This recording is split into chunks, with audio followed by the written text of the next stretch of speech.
계시록에는 세 가지의 재앙이 있습니다. 첫째는 계시록 6장에 있는 일곱인 재앙이 있고, 그 다음에 8장 9장에는 일곱 나팔 재앙이 있고, 그 다음에 15장 16장에 이제 일곱 대접 재앙이 있습니다. 이것으로 세상이 모두 마칠 거라고 성경은 말씀하고 있습니다.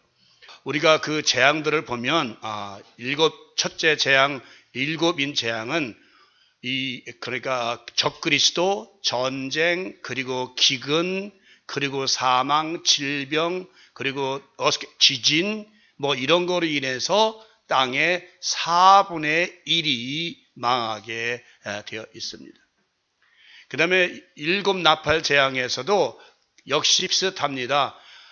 이제 땅의 풀들과 그리고 바다, 우리 물 근원, 강, 샘, 태양, 모든 것들의 힘을 받아서, 모든 것이 해물 받아서 3분의 1이 망하듯, 그러니까 인재앙보다는 나팔 재앙이 더 그 재앙이 강도가 강하다는 것입니다. 그리고 마지막 대접 재앙은 완전 소멸하는 것입니다. 마지막 대장에 이제 16절에 보면 공기 중에 대접을 쏟으니까 하나님께서 됐다, 이제는 끝이다라고.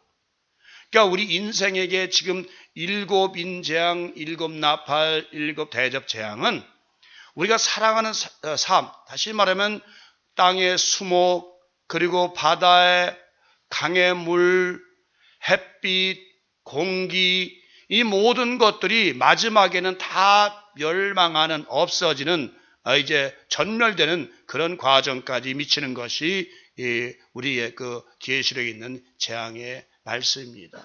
이런 뉴스가 요즘 나오죠. 위성을 촬영했는데 목성과 토성에 똑같은 바다가 있다라고 신문은 말하고 있습니다. 그래서 그 바다에는 생물들이 살 가능성이 아주 많다. 그렇다면 바다가 생물이 있다면 그 토성에도 사람과 같은 고등동물이 살 가능성이 많다라고 과학자들이 말하고 위성 사진을 촬영해서 말하고 있습니다. 어쨌든 우리는 이 지구는 점진적으로 계속해서 나빠지고 있습니다.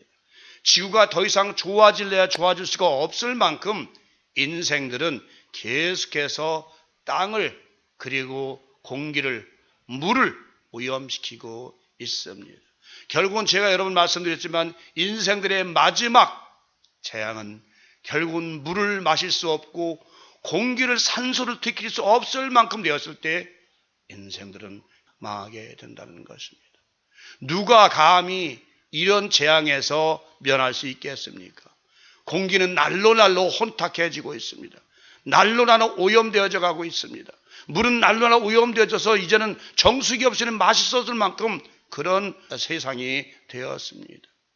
이제 둘째, 여기 보니까 둘째화는 지나서 앞으로 남은 셋째화는 바로 일곱 대접 재앙, 마지막 재앙이 남았다라고 사도 요한은 기록하고 있습니다.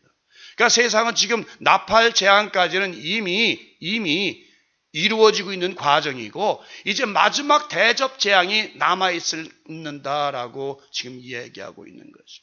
결국 우리 인생들의 그 삶은 오늘 이 말씀 통해서 둘째 화가 지나고 이제 셋째 화를 당할 그 사이에서 지금 인생들은 자기의 삶, 자기의 뜻을 따라 살아가는 지금 세상입니다.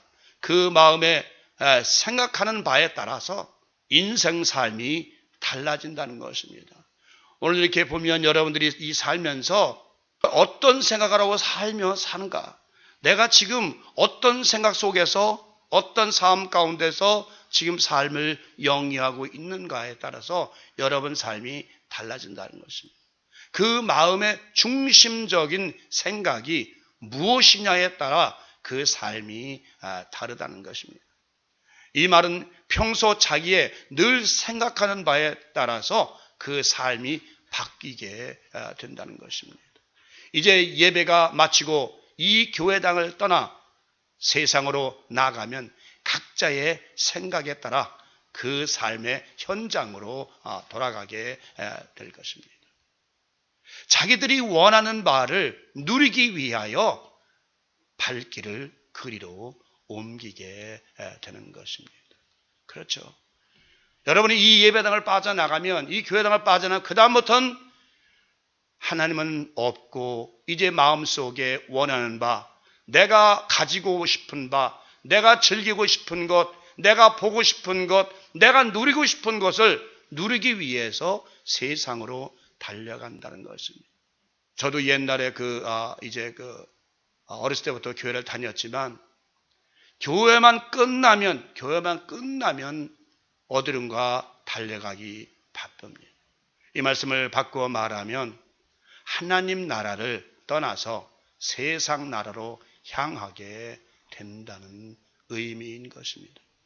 그런데 오늘 본문의 말씀의 요지는 일곱째 천사가 나팔을 불었더니 하늘로부터 큰 음성으로 노래하여 말하기를 이제 세상 나라가 우리 주와 그리스도의 나라가 되어 그리스도께서 영원토록 왕노릇 하실 것이다 라고 기록하고 노래하는 장면이 나오고 있습니다. 세상 나라, 여러분들은 지금 어느 나라에 속한 백성으로 살고 있는지 여러분 아십니까? 제가 이 말씀을 준비하면서 저도 과거를 쭉 회상을 해봤습니다. 그때는 찬송이 내 입에서 전혀 나오질 않았어요. 그저 어쩌다 교회에서 독창해 주십시오 그럼 억지로 가서 찬송을 했지만 찬송보다는 훨씬 팝송과 가요와 이런 걸 하기 훨씬 편하고 훨씬 쉽게 인생을 살았습니다. 그것이 바로 세상 나라의 삶이었다는 것이죠. 여러분은 지금 어떻습니까? 여러분은 지금 집에 돌아가면 예배가 끝나고 나면 어떤 노래가 여러분 입에서 나옵니다. 그것 때문에 노래했다는 것이에요. 사람들이 좋아하고 사람들이 박수치고 사람들이 알아주기 때문에 노래했다는 것입니다. 그런데 지금은 찬송하면 누가 알아줍니까?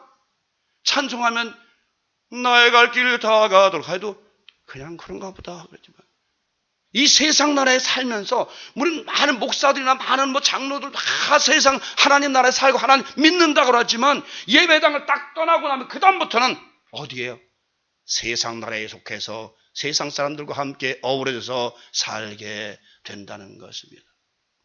그러면 세상 나라는 어떤 나라를 의미하는 것입니까? 외적인 세상 나라는 세상 왕들, 임금들이 다스리는 것으로서 세상의 율법을 따라 살며 세상 풍속을 따라 사는 것, 다시 말하면 자기의 뜻과 자기가 원하는 바를 따라서 사는 것을 세상 나라의 삶이라고 그럽니다. 내적으로는 우리의 마음 중심에 누가 임하여 다스리느냐인 것입니다. 세상 나라에 속한 사람은 자기가 왕이 되어서 자기가 자기를 다스리는 것이요. 그리스도의 나라는 그리스도께서 우리의 왕이 되시어 우리 안에 계셔 우리를 다스리시는 것을 의미하는 것입니다. 다시 말해 세상 나라 사람들은 누구예요? 내가 왕이 되는 것이에요. 그게 바로 세상 나라. 내 뜻과 내 주장과 내 판단과 내 사고대로 사는 것이 바로 세상 나라 사람. 근데 그리스도의 사람들은 어떻습니까? 이런 찬양이 나오겠죠. 왕이신 나의 하나님, 내가 주를 높이고 영원히 주의 이름을 송축하리이다 할 거였잖아요. 나의 왕이신 하나님을 영원히 송축하리다라는 그 찬양이 그 노래가 여러분 입에서 넘쳐나와야 되는데 그렇지 않고 이리 갈까 저리 갈까 하면 큰일 나는 것이에요. 왕이신 나의 하나님을 노래하고 그 왕이신 그리스도를 내 입에서 흘러넘쳐 나와야 되는데 세상적인 노래, 세상 사탄이 좋아하는 날에 와도 그만 가도 그만 그만둬라 그런 찬양이 나오죠. 우리의 삶이라는 것은요 정말 바뀌어져야 되는, 저는 이제 그런 생각을 했어요. 오늘 우리 아내에게도 아침에 일어나서 그런 설교를 했습니다. 크리스찬이라는 거 말로만 크리스찬 그게 아니다. 생활화가 돼야 됩니다. 내가 우리 집에서 매일 아침 저녁에 그저 어떤 때 30분 어떤 때 시간에서 15분 맨날 아침 저녁으로 찬송하며 기도하며 성경 한 장 읽고 예배 드리는 것, 그것이 별거 아닌 것 같지만 나의 삶이 이제는 완전히 그리스도의 중심적인 삶으로 바뀌어졌기 때문에 내가 그 기도를 길게 하든 짧게 하든 찬송을 길게 하든 짧게 하든 나는 이제는 그 생활이 나의 삶 가운데 완전히 젖어 살게 되었다는 것이에요. 지금은 일어나자마자 먼저 찬송을 펴놓고 성경을 펴놓고 찬송하며 기도하며 말씀 보고 기도하는 그 습관과 그 삶으로 완전히 바뀌었다는 것이에요.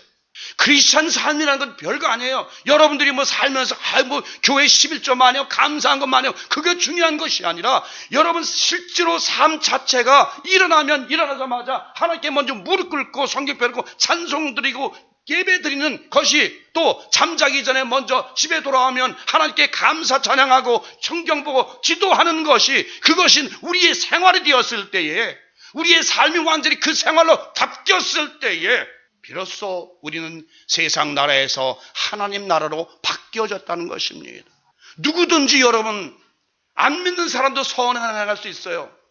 안 믿는 사람도 좋은 일 할 수 있어요. 그러나 그 삶 자체가 우리와는 다른 게 뭡니까? 여러분의 삶이 다른 게 무엇입니까? 아침에 일어나면, 옛날에 우리 어렸을 때는 아침에 일어나면 어떤 노래가 나왔어요? 무슨 노래가 먼저 딱 떴습니까? 어렸을 때는 둥근 해가 떴습니다. 그걸 그때 하잖아요. 근데 지금은 일어나면 어떻게 됐습니까? 일어나자마자 교회당에 무릎 꿇고 앉아서 모든 일을 시작하기 전에 먼저 하나님께 예배드리고 찬양드리고, 그리고 저녁에도 이제 잠자기 전에 먼저 하나님께 예배도 찬양드리고, 이 삶이, 이 생활이 이제는 완전히 젖어 살게 됐다는 것이에요. 어디를 가든 전 불안해요. 그래서 저녁에 어디 오라라면 먼저 예배 먼저 드리고 갑니다. 어디 초청받으면 먼저 기도하고 봅시다. 그럼 먼저 그 예배를 빠뜨리면 내 삶 자체가 왠지 마음에 기름칠 가고 아주 기분이 안 좋아요. 항상 나의 삶은 예수 그리스도 중심, 그 말씀 중심으로 예배드리고 찬송 드려야 된다는 것이, 그것이 바로 세상 나라의 사는 날 바뀌었다는 것이죠. 여러분, 다윗이 말이죠. 몇 번 말, 다윗은 수많은 죄 중에 죄인입니다. 아주 나쁜 죄인이에요. 그렇죠? 남의 하나 빼앗고 사람을 죽이고 성을 빼앗고 나비결 겁탈고 빼앗고 많은 죄를 졌어요. 그런데 왜 하나님이 그가 내 마음에 합한 자라? 할마다 그는 하나님께 엎드려 기도하는 습관, 날마다 읊은 시편을 노래하면서 하나님께 나아가는 그 습성이 그 몸에 배었다는 것입니다. 그가 전쟁할 때도 언제나 하나님께 먼저 여쭙고 하나님께 기도하고 시작하고, 언제는 무슨 하나님 말씀 중심으로 사는 그 자체가 하나님은 기뻐하신다는 것입니다. 여러분들 이 세상 살면서 그래서 하나님께 내가 하나님께 뭐 해드릴까, 그게 중요한 게 아니라 여러분 생활 자체가, 삶 자체가 완전히 하나님 중심적으로 바뀌어져야 된다는 것입니다. 참 중요한 것입니다. 여러분, 예배를 여러분 길게 드리라고 말씀 안 합니다. 그래도 일어나면 먼저 찬송과 성경 펴놓고 하나님께서는 무엇라고 말씀하시는지 하나님께 먼저 귀를 기울이고 하나님께 먼저 엎드려 기도하고 찬양드리고 그분의 영광을 찬양드리고 그리고 일을 시작해야 되지 않겠습니까? 이제부터는 여러분이 먼저 이 습관부터 들이십시오. 길게 안 해도 상관없습니다. 저는 이제 아침에 일어나면 꼭 그 찬양을 불러요. 언제 가르쳐드렸죠? 66장. 그 찬양이 이렇게, 지난 밤에 보하사 잠잘 자게 했으니 고마우신 주의 은총 감사 찬송합니다. 찬송가 펴기 66장 딱 펴서 지난 밤에 보아 1절까지 4절까지 그게 바로 기도요, 찬송입니다. 그러고 나서 66절 하고 나서 말씀 보고 잠깐 2, 3분에도 하나님 오늘 하루의 삶을 주께 고백하는, 주께 부탁하는, 주께 드리는 그런 삶이 할 때 그저 10분 내에 5분만 해도 상관이 없는 것이. 근데 일어나자마자 뭐예요? 세상 거를 향해서 무엇 먹나 무엇 마시라 그 생각만 하면 안 된다는 것이. 그리스도께서 우리 안에 계시다는 것은 바로 그분의 말씀이 우리 안에 임하여 있다는 것입니다. 주님께서는 말씀하시기를 내 말이 곧 영이요 생명이라고 말씀하셨습니다. 그러므로 세상 나라에 속하여 사는 사람들은 언제나 자기가 중심이 되고 자기의 뜻이 중심이 되어서 자기의 생각대로 살아가는 것을 의미하는 것입니다. 다시 말하면 자기가 원하는 것을 자기의 뜻대로 행하는 것을 의미하는 것입니다. 그것이 좋은 일이든 나쁜 일이든 자기의 생각대로 자기의 판단대로 행하면 그 사람은 세상 나라에 속하여 사는 삶인 것입니다. 하나님 나라에 속하여 그리스도의 다스림을 받는 사람들은요, 철저하게 자기의 생각이나 판단을 배제하고 온전히 하나님의 말씀대로 순종하여 그 뜻대로 살아가는 것을 의미하는 것입니다.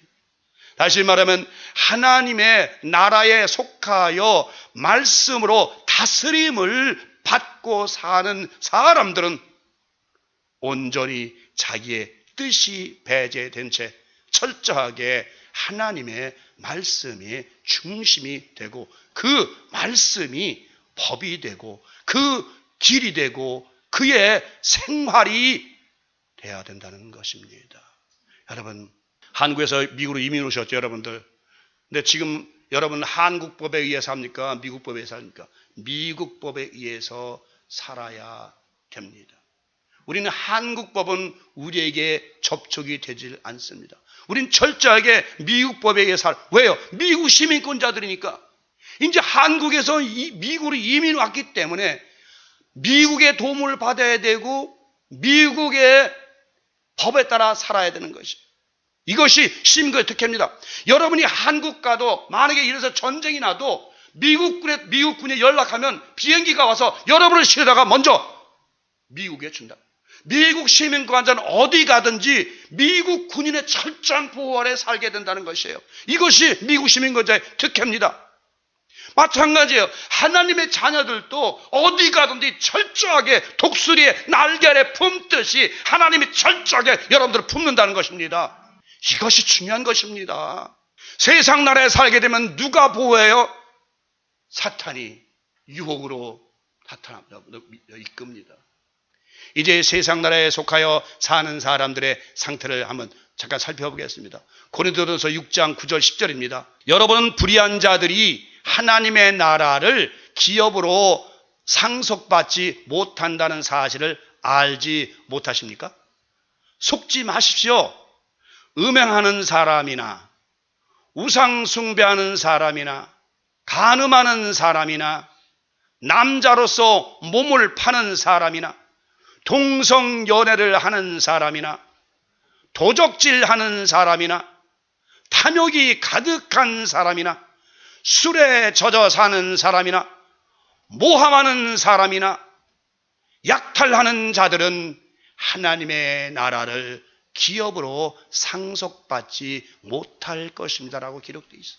갈라디아서 5장 19절 21절은 보면 육체가 하는 일은 분명합니다. 곧 음행과 더러움과 음란과 우상 섬기기와 마술과 미움과 다툼과 질투와 화내기와 이기심과 편가르기와 분열과 시기와 술 취함과 흥청거리는 잔치와 같은 것들입니다. 이 전에도 경고했지만 이제 다시 경고합니다. 이런 일을 하는 사람들은 하나님의 나라에 들어가지 못한다는 것입니다. 위의 말씀들은 모두 자기의 생각이 중심이 되어서 자기의 뜻대로 육체에 원하는 것을 따르는 행위를 말하고 있는 것입니다. 이러한 일을 하는 사람들은 바로 세상 나라에 속하여 사는 사람들이라는 것입니다. 그러고 보면 세상 나라와 하나님 나라는 아주 가까이 있는 것 같지 않습니까? 자기의 생각만 바꾸면, 변화시키면 세상 나라도 되고 혹은 하나님 나라도 임하게 되는 것입니다. 자기의 의지를 어디에 소속시키느냐에 따라서 세상 나라와 하나님 나라가 갈라지게 된다는 것입니다. 그리스도께서 왕 노릇하시는 나라는 어떤 나라입니까? 주님은 빌라도 앞에서 말씀하시기를 주님의 나라는 이 세상에 속하지 않았다고 말씀하셨습니다. 요한복음 18장 36절에 보니까 예수께서 대답하시되 내 나라는 이 세상에 속한 것이 아니라 만일 내 나라가 이 세상에 속한 것이었다면 내 종들이 싸워 나로 유대인들에게 넘기우지 않게 하였으리라. 이제 내 나라는 여기에 속한 것이 아니니라. 이 말씀을 정리하면 주님의 나라는 이 세상 사람들이 싸우고 분내고 분쟁하고 시기하는 나라에 속한 것이 아니라는 것입니다. 가룟 유다는 주님을 이스라엘의 임금으로 세우기를 원하여서 주님을 따라 다니다가 주님께서 당신은 세상 나라에 속한 사람이 아니라는 것을 강조하자 결국 그는 주님을 배반하게 되었던 것입니다. 여러분, 가룟 유다가 열성다운이에요. 그런데 그 사람이 예수님을 통해서 표적을 보니까 이 사람이면 이스라엘 이스라엘 왕을 충분히 알아가지고 그 예수님을 왕으로 삼아서 자기도 그 옆에서 국무총리나 뭐나 하는 가지 해볼까 했는데 이 양반이 껐떡하면 나는 죽어야 돼, 나는 죽어야 돼, 나는 십자가에 져야 돼. 이렇게 맥이 빠질 거 아닙니까? 그렇죠? 열심히 자기 모든 걸 바쳐 따라다녔는데 이제 와서 죽어야 돼, 죽어야 돼. 그러니까 가는 애따 모르게 잘 먹고 잘 사지 그러고 내때 은삼시에 팔아본 거 아닙니까? 바로 그것이 가룟 유다의 심정이었습니다. 오늘날 여러분도 마찬가지예요. 세상 나라에 속해 사는 사람들은, 세상 나라에 속한 사람들은 하나님 나라에 들어갈 수가 없습니다. 저희가 언제 말씀드린 소련에서 하면 그런 일이 있었다잖아요. 교회당에 많은 사람들이 모였습니다. 이렇게 장교 둘이서 탁 총을 그냥 큰 총 칼비송을 들고서 들어왔습니다. 들어와서 지금부터 여기서 나가는 사람한테 살려주지만 여기 앉아있는 사람은 무조건 총을 쏴 죽이겠다. 교회를. 그러니까 그 전부 다 나가고 마지막에 할머니 둘만 앉아 있습니다. 그러니까 장교들이 이제 됐다, 문 닫으십시오. 이제 참 교인만 남았습니다. 예배 드리십시다라고 해요. 세상 나라에 속한 사람들은요, 총칼 앞에서, 돈 앞에서, 유혹 앞에서, 미혹 앞에서 결국은 하와가 어떻게 됐습니까? 결국은 세상 나라의 그 유혹을 따라 살다가 결국은 에덴 동산 쫓겨나고 세상 나라의 여인이 되지 않았습니까? 그렇기 때문에 주님의 종들이 되려면 자기를 부인하고 십자가를 지고 주님을 쫓아야 한다고 말씀하셨던 것입니다. 주님이 만일 세상 나라의 임금이 되시기 원하셨다면 그의 수종자들이 유대인들과 싸워서 주님을 십자가에 못 박히시지 않도록 막았을 것입니다. 싸움과 전쟁은 이 세상에 속한 것이요, 의와 평강과 희락은 바로 하나님 나라에 속한 것입니다. 그러므로 하나님의 나라에서는 동물들마저도 서로 사랑하며 평화롭게 산다고 기록하고 있습니다. 이사야 11장 6절 8절에 이렇게 되어 있습니다. 그때에 이리가 어린 양과 함께 거하며 표범이 어린 염소와 함께 누우며 송아지와 어린 사자와 살찐 짐승이 함께 있어 어린 아이에게 끌리며 암소와 곰이 함께 먹으며 그것들의 새끼가 함께 엎드리며 사자가 소처럼 풀을 먹을 것이며 젖 먹는 아이가 독사의 구멍에서 장난하며 젖된 어린아이가 독사의 굴에 손을 넣을 것이라. 이것이 바로 천국의 삶입니다. 이와 같이 하나님의 나라에서는 해됨도 상함도 없다는 것입니다. 고통도 슬픔도 아픔도 괴로움도 없다는 것입니다. 오직 그리스도의 푸른 초장에서 편히 쉼을 얻을 것입니다. 하나님의 나라는 평화로운 나라입니다. 고통도 아픔도 슬픔도 없는 모든 동물들이 평화롭게 사는 아름다운 나라인데 왜 굳이 이곳에서 고통하면서, 아니 하나님 나라에 갈 소망이 있는데, 희망이 있는데 그래서 오래 살려고 그래요. 그러기까지 살아야 됩니까? 우리 아는 어떤 목사님은, 배대교 장로 목사님은 위암이 걸렸습니다. 병원에 이제 모시고 왔습니다. 아들들이 있으니까. 가서 누워있다가 의사가 수술하자니까 벌떡 일어나서, 너 내가 지금 이 나이에 수술해서 얼마 더 영화를 보겠다고 가만히 가서 집에 가서 기도하고 있다가 갈란다. 그리고 그냥 퇴원해서 집에 와서 기도하다가 돌아가셨습니다. 전 멋있는 목사님이 생각합니다. 그렇잖아요. 때가 되면 여러분이나 저나 다 가야 되는 인생들이에요. 별 수 없어요. 세상 나라로부터 하나님 나라로 바뀐 것에 대한 24 장로들의 찬양이 흘러나오고 있습니다. 장로는 교회의 감독입니다. 장로들이 얼마나 위대한 위치를 차지하고 있는지, 그들은 24 보좌에 앉아 하나님께 영광을 돌린다고 되어 있습니다. 보좌에 앉았다는 것은 대단한 위치와 존귀함을 나타내는 것입니다. 보좌라는 것은요, 세상 왕들이 앉는 가장 높은 자리인 것입니다. 그러나 하나님의 백성들이 앉는 보좌는 그런 용상이 아니라 의와 공의가 보좌의 기초가 된다고 성경은 기록하고 있습니다. 시편 89편 14절 보니까 의와 공의가 주의 보좌의 기초라, 인자함과 진실함이 주를 앞서 행하나이다. 그러므로 교회 장로들도 그 위치가 귀중하다는 것을 알아야 할 것입니다. 여러분이 야고보서 5장을 읽어보면 장로가 얼마나 여기 보세요. 야고보서 5장 14절 15절 이렇게 잘 들으십시오. 앞으로 장로일 분 여기 계실지 모르는데, 너희 중에 병든 자가 있느냐? 저는 교회의 목사가 아닙니다. 교회의 장로들을 청할 것이요, 그들은 주의 이름으로 기름을 바르며 위하여 기도할지니라. 믿음의 기도는 병든 자를 구원하리니 주께서 저를 일으키시리라. 혹시 죄를 범하였을지라도 사심을 얻으리라 라고 되어 있습니다.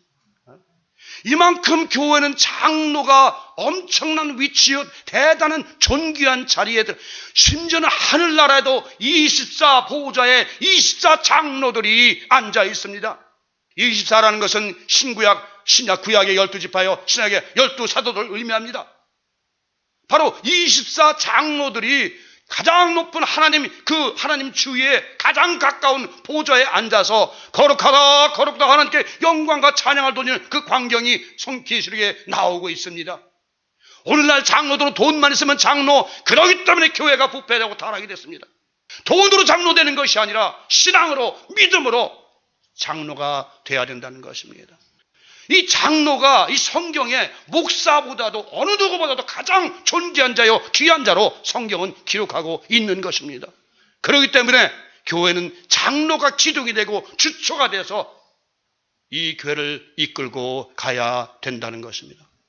이 말씀을 보건대 장로들이 얼마나 소중한 위치에 놓여 있는지를 알 수가 있습니다.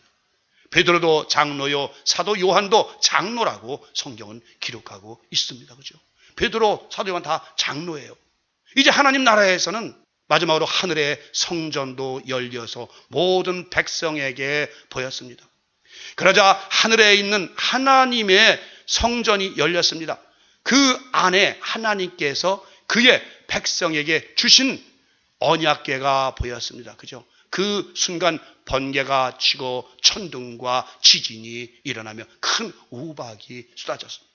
자, 여기 하늘의 성전에도 이 세상에 내렸던 그것이, 이 세상에 존재하는 것이 하늘의 성전에도 존재하고 있다. 그래서 모세가 시내산에 가서 그 식양대로, 하나님께서 주신 식양대로 장막을 만들었고 법궤를 만들었던 것입니다.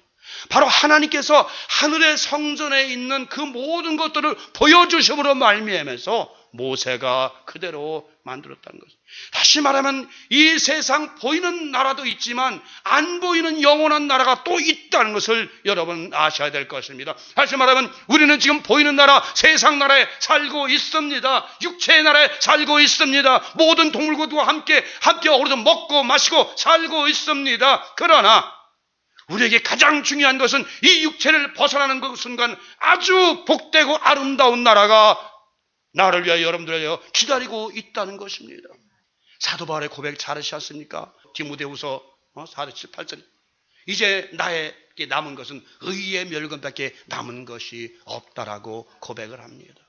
세상 나라에 더 이상 여러분의 모든 것을 두지 말고 이제부터는 나의 다음 세상을 위해 준비해서 내게 다가올 영원한 소망의 나라, 영원한 기쁨의 나라, 영원한 평강의 나라, 영원한 희락의 나라가 여러분과 제 앞에 있다는 것을 분명히 믿으십시오.